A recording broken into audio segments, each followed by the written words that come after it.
Ja, toch wel een rot gevoel wel. Ik denk dat heel veel mensen hier van deze wedstrijd wel wat hadden verwacht. We zijn goed op weg, we hebben goed gespeeld de laatste weken. We pakken resultaten de laatste weken. Aan de eerste Champions League wedstrijd pak je ook resultaten, speel je goed. Dan verwacht je gewoon iets van deze wedstrijd. En als je dan met 3-0 verliest, dan baal je gewoon aan zo'n wedstrijd, absoluut. Et on voulait faire un résultat ici devant notre public. Le public aujourd'hui est exceptionnel. Derrière nous, ils nous ont poussés. C'est dommage qu'on prend ce but après 5 minutes. C'est vraiment le pire départ qu'on pouvait faire. Et voilà. Bon, allez, maintenant, il faut oublier ce match. Il ne faut pas oublier non plus que c'était beaucoup plus fort que nous. Il y avait quelque chose à faire aujourd'hui, mais quand on voit le match, ils étaient beaucoup plus forts que nous. Ik denk dat we altijd de 1-1 moeten maken, altijd de 2-1 moeten maken. Maar oké, het is Champions League niveau. Je moet scoren aan 100%. En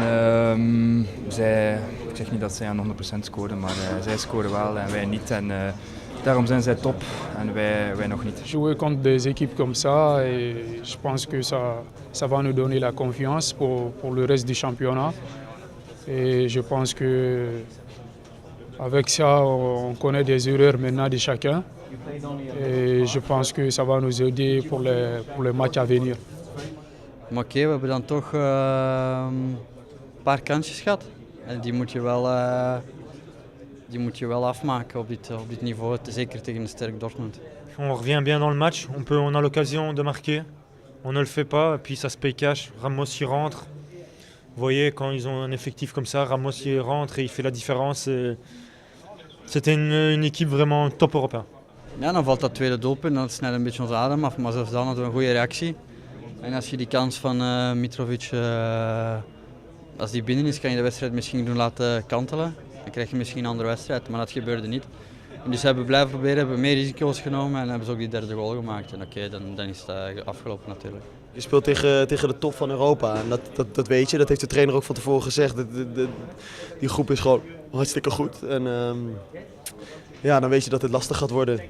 En als je iets wil betekenen, moet je toch die kansjes die je gaat krijgen, moet je gaan benutten. Ja, en dat doen we niet helemaal. Dat is toch jammer. Als je net dat stukje meer kan geven in de afwerking, dan kan je misschien nog iets betekenen. Maar oké, ze hebben zoveel kwaliteit en zij straffen dat gewoon af. Dortmund, c'est une grande équipe. Tout le monde joue.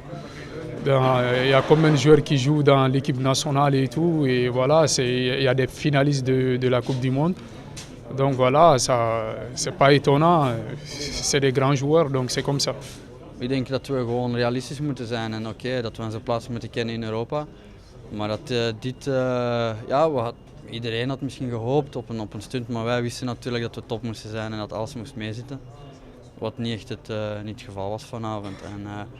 En nu gaan we proberen onze revanche te nemen zondag tegen Genk. Bon, on n'a pas à rougir, on est tombé contre un top européen aujourd'hui. Ça c'était clair dans le jeu. Ils étaient vraiment très forts aujourd'hui.